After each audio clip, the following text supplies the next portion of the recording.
देखते होता हमारे उड़हिया बैठी के पिपरा के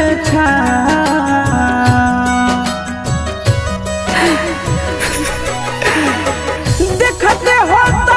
हमारे उड़हिया बैठी के पिपरा के रुक रुक रुक अरे टरेनिया रुक रुक रुक रे टरेनिया ले ले चल जनुआ के गाँव रुक रुक रुक रे टरेनिया।